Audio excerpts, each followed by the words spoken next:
ஆண்டவர் கடந்த இந்த 5 நாட்கள் நடத்தி இந்த 6வது நாளையும் கர்த்தர் காண தந்த கிருபைக்காக சொல்லிக்கிறோம்.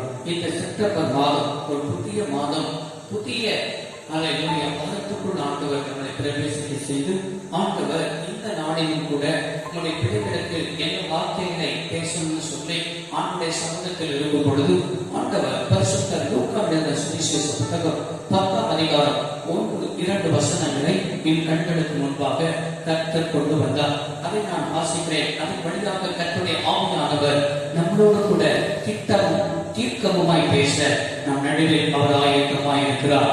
இவைகளுக்கு பின்பு கர்த்தர் 70 பேரை நியமித்து தாம் போகும் சகல பட்டணங்களுக்கும் இடங்களுக்கும் அவர்களை தமக்கு முன்னே 2 பேராய் அனுப்பினார். அப்பொழுது அவர் அவர்களை நோக்கி, அறுப்பு மிகுதி, வேலையாட்களோ கொஞ்சம், ஆகையால் அறுப்புக்கு எஜமான் தமது அறுப்புக்கு வேலையாட்களை அனுப்பும்படி அவரை வேண்டிக் கொள்ளுங்கள் என்றார். சர்வவல்லமையுள்ள தெய்வமே, இந்த வார்த்தையை ஆண்டவர் அபிஷேகித்துட்டாலும் இந்த வார்த்தையை எங்கெங்கெல்லாம் உட்கார்ந்து ஆண்டவர் இந்த காணொளி மூலமாய் கேட்கிறார்களோ என் ஆண்டவர் அவர்களோடு கூட திட்டமும் தெளிவும் தீர்க்கமாய் நீர் இடைபட நாங்கள் ஜெபிக்கிறோம். ஆண்டவரே, இந்த வார்த்தை கடந்து செல்கிற இடங்களில் எல்லாம் இருதயங்கள் புடப்படத்தக்கதாக ஆவியானவர் பேசும் உங்களுடைய சத்தம் உங்களுடைய பிள்ளைகளை ஆசீர்வதிப்பதாக இயேசுவின் நாமத்தில் பிதாவே, ஆமென். பரிசுத்த லூக்கா எழுதின சுவிசேஷ புத்தகத்தில் 10ஆம் அதிகாரம் 1வது வசனத்தில் வாசிக்கிறோம். இவைகளுக்கு பின்பு கர்த்தர் 70 பேரை நியமித்து தாம் போகும் சகல பட்டணங்களுக்கும் இடங்களுக்கும் அவர்களை தமக்கு முன்னே 2 பேராக என்ன செய்தார், அனுப்பினார் என்று சொல்லப்பட்டிருக்கிறது. எனக்கு அருமையான கர்த்தருடைய பிள்ளைகளே, ஆண்டவர் அல்லேலூயா ஆரம்பத்தில் 12 சீஷர்களை தெரிந்து கொண்டார். அவர்களை தம்மோடு கூட இருக்கும்படியாகவும், அது மாத்திரமல்ல, அவர்களை அல்லேலூயா அங்கே சகல பட்டணங்களுக்கும் கிராமங்களுக்கும் ஆண்டவருடைய வார்த்தையை அறிவிப்பதற்காகவும் ஆண்டவர் என்ன செய்தார், தெரிந்து கொண்டார் என்று சொல்லி நாம் வேதத்தில் வாசிக்கிறோம். இங்கேயும் அல்லேலூயா 12 சீஷர்களை எப்படி தெரிந்து கொண்டு அவர்களை சீஷர்களாய் வைத்திருந்தாரோ அதே போல இந்த லூக்கா 10ஆம் அதிகாரத்தில் ஆண்டவர் வேறே 70 சீஷர்களை தெரிந்து கொண்டு தாம் போகிறதான இடத்திற்கு அவர்களை முன்னே அனுப்பி வழிகளை ஆயத்தப்படுத்த வேறே 70 சீஷர்களை தெரிந்து கொண்டார் என்று 4 சுவிசேஷத்துல லூக்கா மாத்திரம் இங்கே என்ன செய்திருக்கிறார், எழுதியிருக்கிறதை நாம் வாசிக்கிறோம். இன்றைக்கு இந்த பிரசங்கத்திற்கு எடுத்த தலைப்பு என்னென்று சொன்னால், கர்த்தரால் தெரிந்து கொள்ளப்பட்டவர்கள். ஆமென் சொல்லலாமா? அன்றைக்கு எரிசேல எத்தனையோ பேர் இருந்தாலும் கூட, எத்தனையோ மனிதர்கள் இருந்தாலும் கூட, ஆண்டவர் ஆரம்பத்தில் 12 சீஷர்களை தெரிந்து கொண்டது போலவே இந்த 70 சீஷர்களையும் ஆண்டவர் தம்முடைய பணிக்காக, தம்முடைய வேலைகளுக்காக, தம்முடைய சீஷர்களாக ஆண்டவர் அந்த 70 பேரை கர்த்தர் தெரிந்து கொண்டார். ஆமென். கர்த்தருடைய பிள்ளைகளே, இன்றைக்கும் எத்தனையோ பேர் அல்லேலூயா இருந்தாலும் கூட, இன்றைக்கு படித்தவர்கள் எத்தனையோ பேர் உண்டு, அல்லேலூயா பட்டதாரிகள் எத்தனையோ பேர் உண்டு, அல்லேலூயா அதே போல ஆஸ்தி உள்ளவர்கள் எத்தனையோ பேர் உண்டு. ஆனாலும் அல்லேலூயா கர்த்தர் அழகுள்ளவர்கள் எத்தனையோ பேர் உண்டு, எத்தனையோ திறமை உள்ளவர்கள் எத்தனையோ பேர் உண்டு. ஆனாலும் அவர்களெல்லாம் கர்த்தர் தம்முடைய பணிக்காக தெரிந்து கொள்ளாமல் ஆண்டவர் அல்லேலூயா என்ன செய்திருக்கிறார் என்று சொன்னால், 1 கொரிந்தியர் 1ஆம் அதிகாரம் 26வது வசனத்தில் வாசிக்கிறோம். சகோதரரே, நீங்கள் அழைக்கப்பட்ட உழைப்பை பாருங்கள். மாம்சத்தின்படி ஞானிகள் அநேகர் இல்லை, வல்லவர்கள் அநேகர் இல்லை, பிரபுக்கள் அநேகர் இல்லை. ஞானிகளை வெட்கப்படுத்தும்படி தேவன் உலகத்தில் பைத்தியமானவைகளை என்ன செய்தார், தெரிந்து கொண்டார். பலமுள்ளவர்களை ஆண்டவர் என்ன செய்கிறவர், வெட்கப்படுத்தும்படி தேவன் உலகத்தில் பலவீனமானவைகளை என்ன செய்து வந்தார், தெரிந்து கொண்டார். ஆமென் சொல்லலாமா? நம்முடைய தேர்ந்தெடுப்பு வேற, அல்லேலூயா கர்த்தருடைய தேர்ந்தெடுப்பு வேற. பாருங்க, ஒரு ராணுவத்தில் அல்லேலூயா பணிக்காக தெரிந்து கொள்ளும் பொழுது பாருங்க, ஒரு ஹைட் இவ்வளவு இருக்கணும், அல்லேலூயா அவருடைய சரீரத்தின் பாடி அளவு இவ்வளவு இருக்கணும், வெயிட் இவ்வளவு இருக்கணும். எத்தனையோ திறமைகளை பார்க்கிறார்கள், ரைட்டிங் பார்க்கிறார்கள், அல்லேலூயா இப்படிக்கெல்லாம் பல திறமைகளை அவர்களுக்குள் இருந்தால்தான் அவர்களை ஒரு ராணுவத்திலேயே போலீஸ் ஆபீஸ்லயோ அல்ல இப்படிப்பட்ட டிபார்ட்மெண்ட்லயோ பணி என்ன செய்கிறார்கள், அமர்த்துகிறார்கள். ஆண்டவர் அல்லேலூயா எந்த ஒரு திறமையும் உன்னிடத்தில் பார்த்து ஆண்டவர் உன்னை தெரிந்து கொள்ளவில்லை. நீ உண்மை உள்ளவர் என்று கருதிதான் ஆண்டவர் உன்னை செய்திருக்கிறார், அழைத்திருக்கிறார். உன் அழகையோ உன்ன திறமையோ உன்னுடைய இந்த ஒரு காரியத்தையோ ஆண்டவர் உன்னை என்ன செய்து சொன்னா தெரிந்து கொள்ளவில்லை. நீ கர்த்தருக்காக உண்மை உள்ளவனாய் இருப்பாய் என்பதை அவர் அறிந்துதான் கர்த்தர் இன்றைக்கு உன்னை என்ன செய்திருக்கிறார், தெரிந்து கொண்டிருக்கிறார் என்பதை நீ மறந்து போகாதே. அங்கே 70 பேரை கர்த்தர் தன்னுடைய பணிக்காக தெரிந்து கொண்டார்.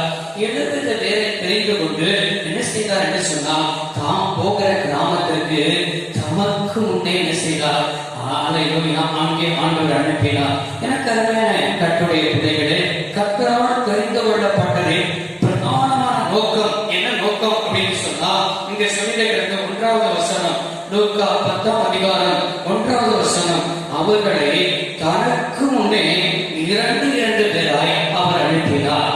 தனக்கு முன்னே ஆண்டவர் நம்மளை தெரிந்து கொண்டதான பிரதானமான நோக்கம் என்னன்னு சொன்னா கர்த்தருக்கு வழியை ஆயத்தப்படுத்ததான் ஆண்டவர் நம்மை தெரிந்து கொண்டார். ஆமென் சொல்லலாமா?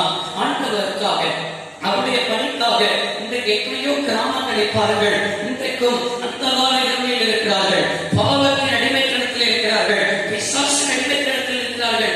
அவர்கள் எல்லாம் கிறிஸ்துவின் ராஜ்யத்திற்காக அவருடைய பணிக்காக அவருக்காக அழைத்துக் கொண்டு வருவதற்காக தான், அவருடைய வழியை ஆயத்தப்படுத்துவதற்காக தான் கர்த்தர் நம்மளை என்ன செய்தார் என்று சொன்னால் தெரிந்து கொண்டார் என்பதை நாம் விளைவிப்பட வேண்டும். வானாதி வானங்களை படைத்த தேவன் 2000 வருடத்திற்கு முன்பாக மனுஷகுமாரனா இந்த பூமிக்கு வந்தார்.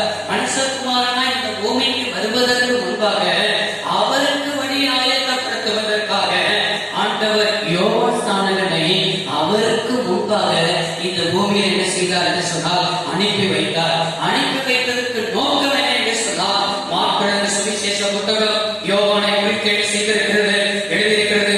மார்க் சுவிசேஷ புத்தகம் 1ஆம் அதிகாரத்தை நீங்கள் திருப்பிக் கொள்வீர்கள் என்று சொன்னால் 1ஆம் அதிகாரம் வசனம் 2, 3 பாருங்கள்.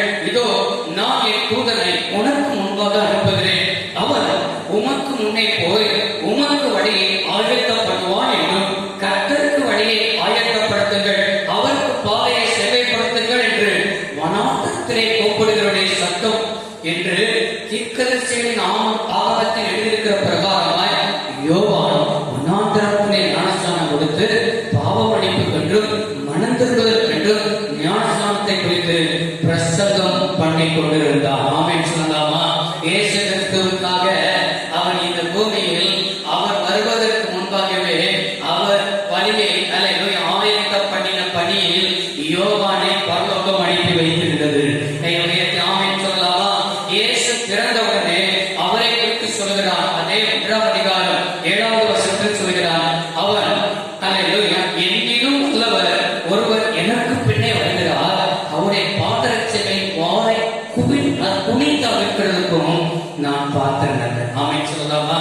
அவருடைய யோவான் சாணனுடைய ஊழியத்தை பாருங்கள். யோவான் சாணனுடைய ஊழியமே இயேசு கிறிஸ்துவுக்காக வழியை செய்வது, ஆயத்தம் பண்ணுவது மட்டுமே. அவரை குறித்தே செய்கிறார் என்று சொன்னால் அவருடைய ஊழியத்தை நல்லா ஞானித்து பாருங்கள். யோவான் மூலமாக எந்த ஒரு அற்புதமும் என்ன செய்யவில்லை, ஒரு அற்புதமும் யோவான் சாணன் செய்யவில்லை. ஆனால் சத்தியத்தை சத்தியமா என்ன செய்தான், போதித்தான். இயேசு கிறிஸ்துவை மாத்திரம் உயர்த்தி கொண்டே இருந்தான். அவருடைய என்ன சொன்னால் அங்கே 7வது வசனத்தில் இப்பொழுது நம்ம வாசிக்க கேட்டோம், அவருடைய பாதரட்சைகளின் பாறை அதை முன்னிட்டு அவிழ்ப்பதற்கும் நான் பார்த்திருந்தேன். ஆமென்.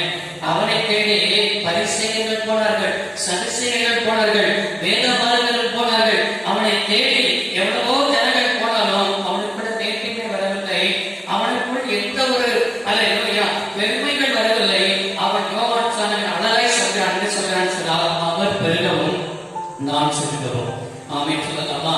காரணம் என்னென்றால் அவன் வந்த நோக்கமே அவர் இயேசுவுக்காக வழியை ஆயத்தம் பண்ணுவதற்காக அந்த பூமியில் வந்தார். அவருடைய நோக்கத்தை சரியாக என்ன செய்தார் என்று சொன்னால் அறிந்து கொண்டார். இன்றைக்கும் உன்னை நம்பி ஆண்டவருடைய தெரிந்து கொண்டிருக்கிறாரே, எத்தனையோ பேர் அழைத்தாலும் சபையில் இருக்கிறார், ஆண்டவருடைய பிள்ளையா இருக்கிறார், நீ தெரிந்து கொள்ளப்பட்ட சந்ததி, உன்னை எதற்கு ஆண்டவர் தெரிந்து கொண்டிருக்கிறார் வைத்திருக்கிறார் என்று சொன்னால் ஆண்டவருக்காக வழி ஆயத்தப்படுத்துவதற்காக தான்.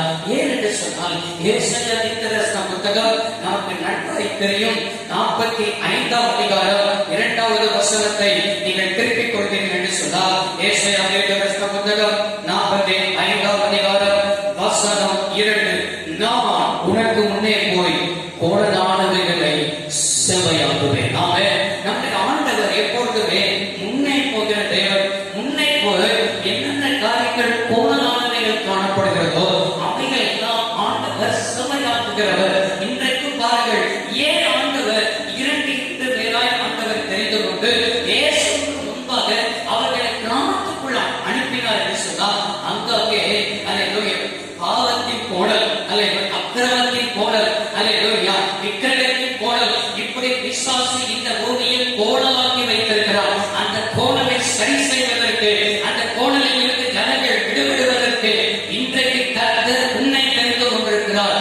எனவே பிள்ளைகளே, நாம் தெரிந்து கொள்ளப்பட்ட பிரதானமான நோக்கமே கர்த்தருக்கு வழி ஆயத்தப்படுத்தி அவருடைய வாயை செவைப்படுத்துவதற்காக தான் கர்த்தர் நம்மை செய்திருக்கிறார், அபிஷேகம் பண்ணி இருக்கிறார் என்பதை மறந்து போகாதே.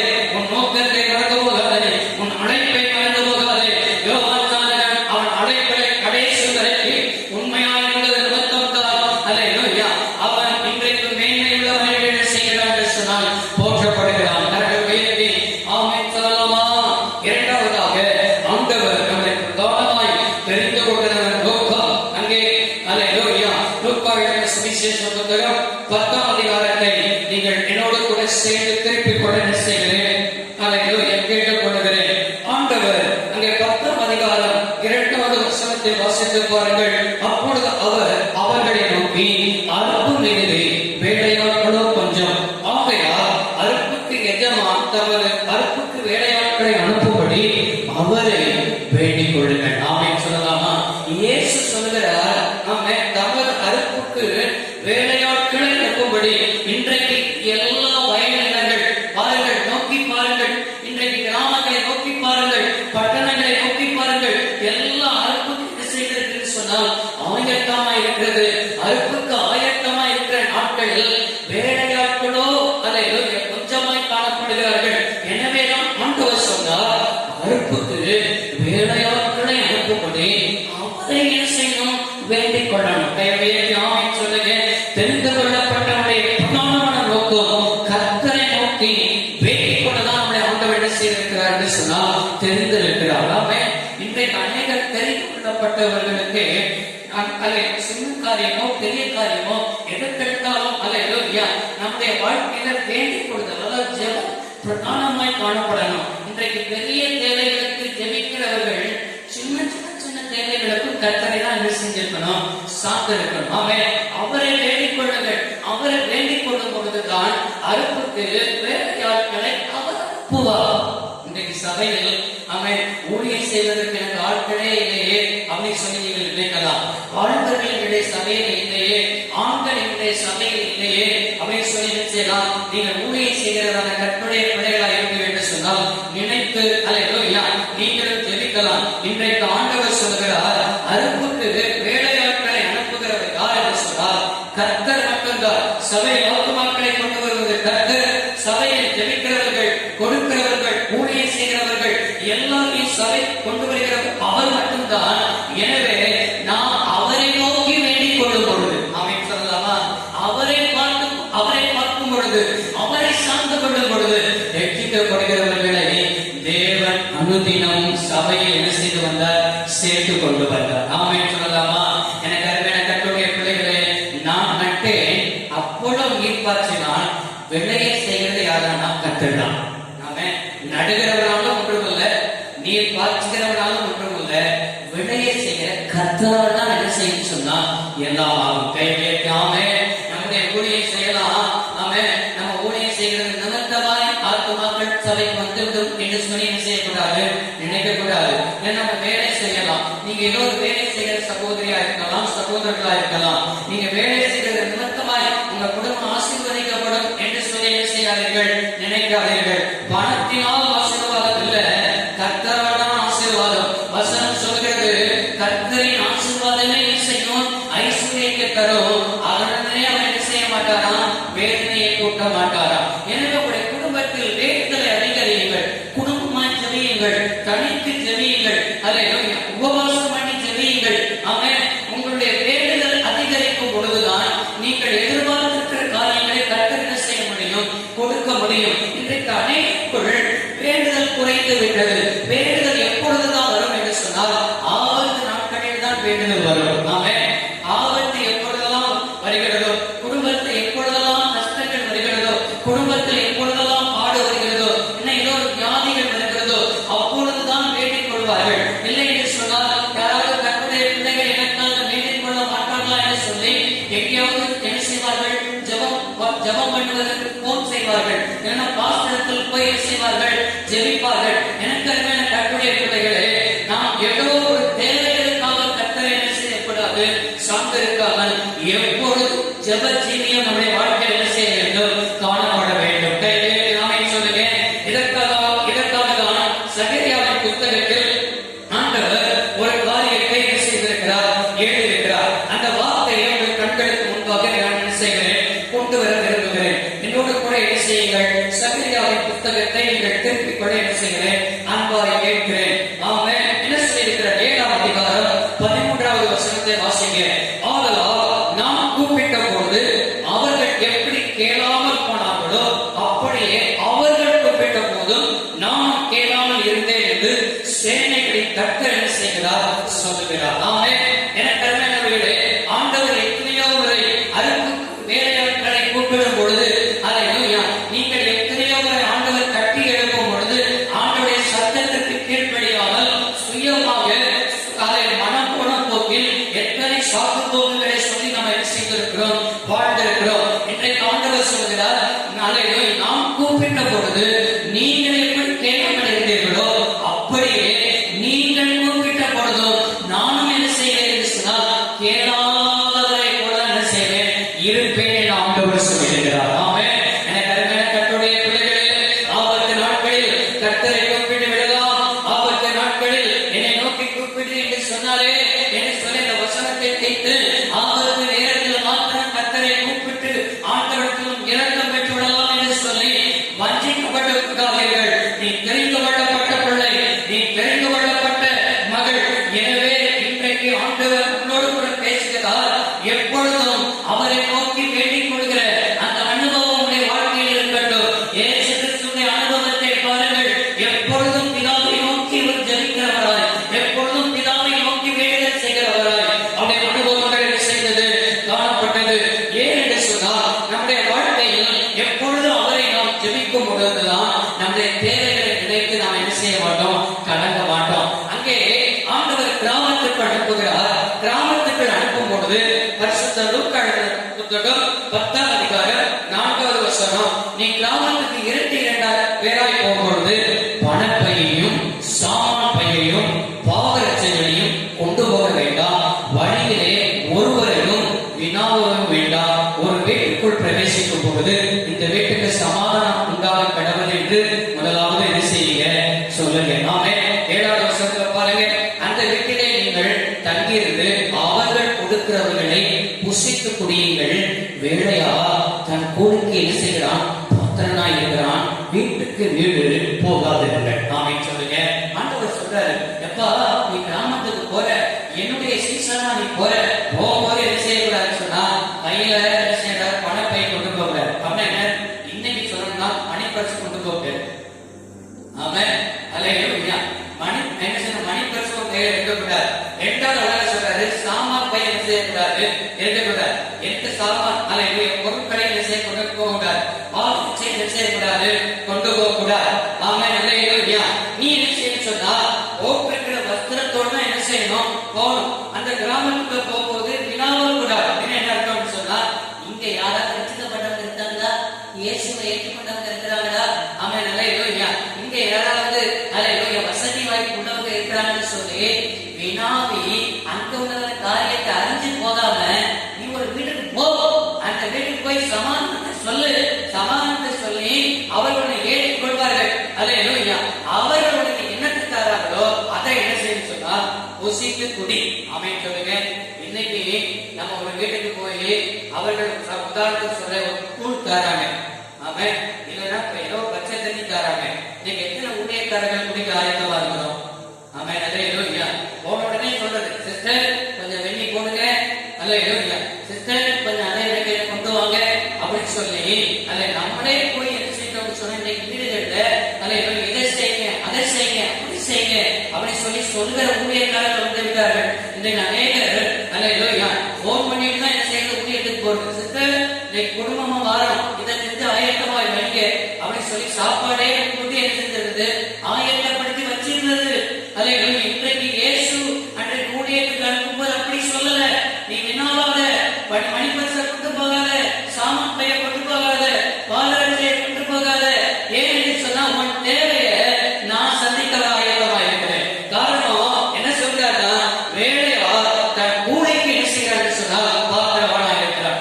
அப்படி என்னுடைய வார்த்தையை நம்பி நீ போவா என்று சொன்னா அந்த பட்டணத்தில் அந்த கிராமத்தில் உன்னை ஏற்றுக்கொள்ளவில்லை என்று சொன்னால் நீ அந்த பட்டணத்தை விட்டு என்ன செய்ய சொன்னா வெளியே வந்து உன் காலில் படைத்திருக்கிற தூசி என்ன செய்ய சொன்னா உதறி போடு. கடைசி நாட்களில் ஆண்டவர் என்ன செய்திருக்கிறார் என்று சொன்னா சில பட்டணங்களுக்கு அங்கே ஒப்பிட்டிருக்கிறார். அல்லேலூயா.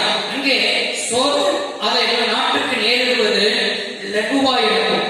அல்லேலூயா. சோதம் குமார பட்டணம் அக்கிரமத்தில் நிறைந்த பட்டணம், அவன் நியாயத்திற்கு வைக்கப்பட்ட பட்டணம்.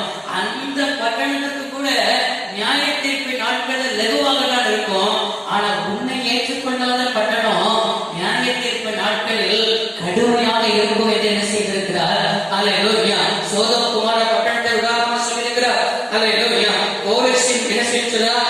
அல்லேலூயா. பட்டணம் பெட்சாயிதா பட்டணம், அல்லேலூயா தீருசீதம் பட்டணம், இதையெல்லாம் ஆண்டவர் என்ன செய்திருக்கிறார் அங்கே உதாரணமாய் வைத்திருக்கிறார்.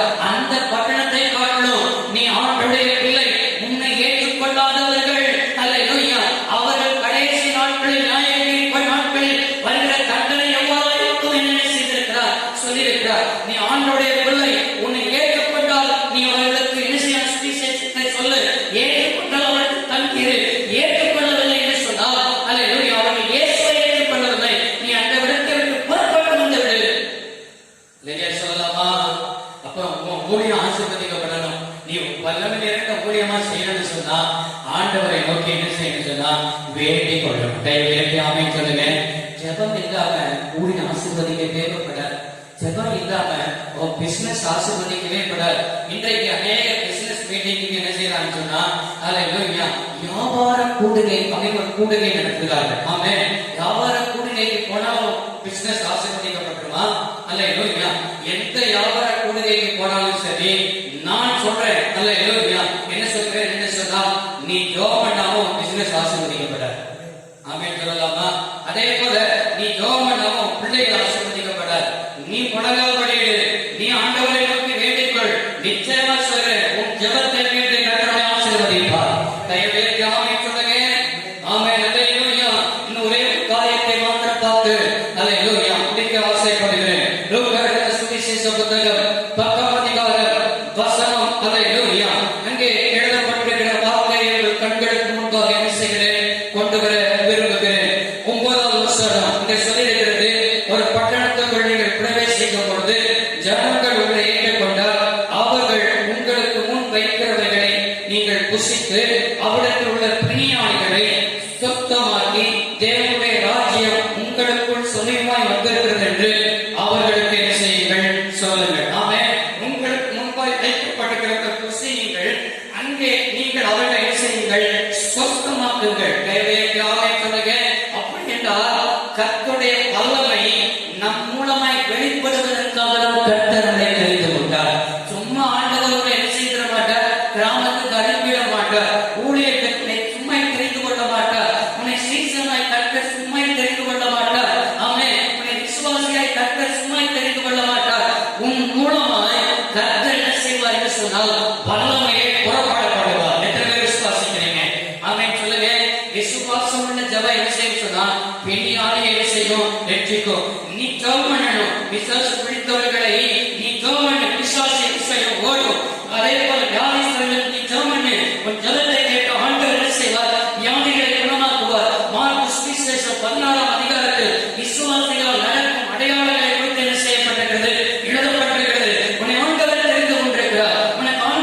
சீஷர்கள்.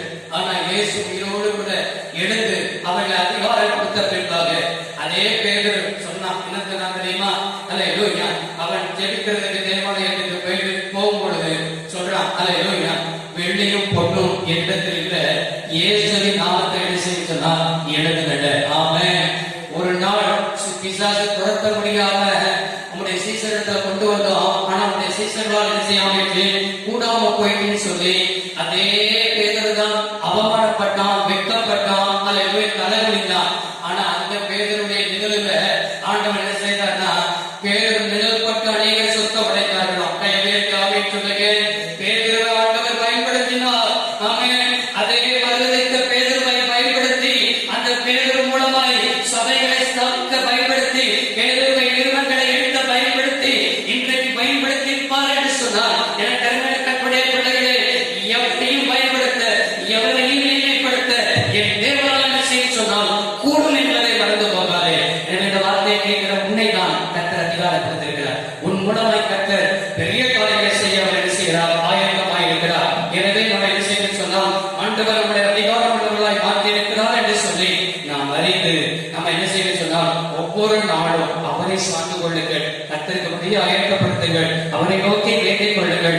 ஆமென். கர்த்தருடைய வல்லமை உன் மூலமா என்ன செய்ய சொன்னால் புறப்படும் என்பதை மறந்து போகாதீர்கள். இதற்காகவே கர்த்தர் நம்மை என்ன செய்திருக்கிறார்? தெரிந்து கொண்டிருக்கிறார். எனவே நமக்காக யாவை செய்து முடிகிறவர். இந்த மாதத்தின் சபையின் வாக்குத்தத்தம் கூட ஏசாயா தீர்க்கதரிசன புத்தகம் 40ஆம் அதிகாரம் 29ஆம் வசனம், சோர்ந்து போகிறவனுக்கு அவர் பலன் கொடுத்து சத்துவம் இல்லாதவனுக்கு சத்துவத்தை பெருக பண்ணுகிறவர் என்று சொன்னவர். இந்த மாதத்தில் நிச்சயமாக செய்வார். கட்டளை குடித்து விப்போம் சர்வ வல்லமை உடையவனே, இந்த வார்த்தை மூலமா எங்களோடு கூட பேசியிருக்கிறேன். லூக்கா 10ஆம் அதிகாரத்தில் ஆண்டவரே ஸ்தோத்திரம், எங்களோடு கூட பேசின நல்ல வார்த்தைகளுக்காய் ஸ்தோத்திரம். எழுபது பேரை தெரிந்து கொண்டவர், வழியை ஆயத்தப்படுத்த நோக்கி வேண்டிக் கொள்ள உடைய வல்லமை மூலமாய் புறப்பட ஆண்டவரே உமக்கு முன்பாக பட்டணங்களுக்கு அனுப்புனது போல இன்றைக்கும் எங்களை ஆண்டவரே ஸ்தோத்திரிக்கிறோம். நீ ஆட்டுக்குட்டிகளை ஊனாய்களுக்குள் அனுப்புகிறதை போல இதோ நான் உங்களை அனுப்புகிறேன் என்று சொல்லி எங்களையும் அனுப்பியிருக்கிறீங்க. ஆண்டவரே, எங்களை அனுப்பின நோக்கம் நிறைவேறட்டும்.